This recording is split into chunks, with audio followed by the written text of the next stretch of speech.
നമ്മളിപ്പം പോകുന്നത് വെച്ചുകൊണ്ട് ജിഷ്ണുവിൻ്റെ മാളികേൻ്റെ കല്യാണത്തിന് പോയി നോക്കുന്നൊരു ഒരു രക്ഷയില്ല കേട്ടോ. കയറി പാടാൻ ഒരു ഗ്ലാസ് വെള്ളം കിട്ടിയതിനെ കൊണ്ട് ആ വെള്ളം കുടിക്കുന്ന സമയത്ത് തന്നെ അമ്മ എന്നോട് ചോദിച്ചാൽ എന്താ ഇത്ര ലേറ്റ് ആയെന്ന്. അന്നേരം തന്നെ ഞാൻ പറഞ്ഞുകൊണ്ട് കോഴിക്കോട് നിന്ന് ഇങ്ങോട്ട് വരണമെന്നുണ്ടെങ്കിൽ നല്ല ബ്ലോക്കും കാര്യങ്ങളൊക്കെ ഇല്ല, അതുകൊണ്ടാണ് ഇത്രയും ലേറ്റ് ആയെന്ന്.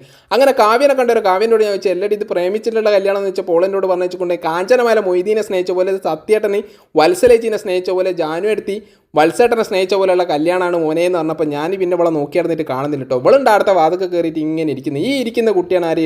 കാവ്യനെ കണ്ടതിന് ശേഷം ഞാൻ പറഞ്ഞുകൊണ്ട് ഞാൻ ഒരു വീഡിയോ എടുക്കട്ടെ, വീഡിയോ എടുക്കുന്നവരെ നീ ഇവിടെ ഇരിക്കും, എന്നിട്ട് എന്താക്കണം നമുക്ക് ഭക്ഷണം കഴിക്കാൻ പോകണം എന്നൊക്കെ പറഞ്ഞു. അങ്ങനെയെല്ലാം കൂടി ഞങ്ങൾ എന്താക്കി ഒരു വീഡിയോ എടുത്ത് വീഡിയോ ഇഷ്ടമാക്കി നിങ്ങൾ ഫോളോ ചെയ്യാൻ മറക്കരുത്. പിന്നെ പ്രത്യേകിച്ച് പറയാൻ പറഞ്ഞ കാര്യം കാവ്യ ഹാപ്പി വെഡിങ് എന്ന് അതൊക്കെ പറഞ്ഞു കേട്ടതിന് ശേഷം ഞങ്ങളോട് പറഞ്ഞു ഭക്ഷണം കഴിക്കാൻ വേണ്ടി പോവുക, കയ്യ എന്ന സ്ഥലം ഏടാന്ന് വെച്ചപ്പോൾ ഞാൻ അന്നേരം തന്നെ അങ്ങോട്ട് പറഞ്ഞു ഗൂഗിൾ മാപ്പ് നോക്കണോ എന്ന് വെച്ചപ്പോൾ എന്നോട് പറഞ്ഞു വെച്ചുകൊണ്ട് ആ ഒന്നും വേണ്ട, എൻ്റെ അടുത്ത് പുതിയൊരു സാധനം ഉണ്ട്, ചാന്ത് പൊട്ടിൽ ദിലീപ് നിൽക്കുന്നതിനോട്ട് മൂപ്പറുണ്ട് എന്തെല്ലോ ഒരു കളിയൊക്കെ കളിക്കുന്നത്. അങ്ങനെയെല്ലാം കൂടി ഞങ്ങൾ ഫുഡ് കഴിക്കാൻ വേണ്ടി പോയി നോക്കുന്നത് ട്രെയിനിന് ടിക്കറ്റ് എടുക്കാൻ വേണ്ടിയിട്ട് നിന്ന മാതിരി എല്ലാവരും കൂടി ഇങ്ങനെ നിൽക്കുന്നുണ്ട് കേട്ടോ.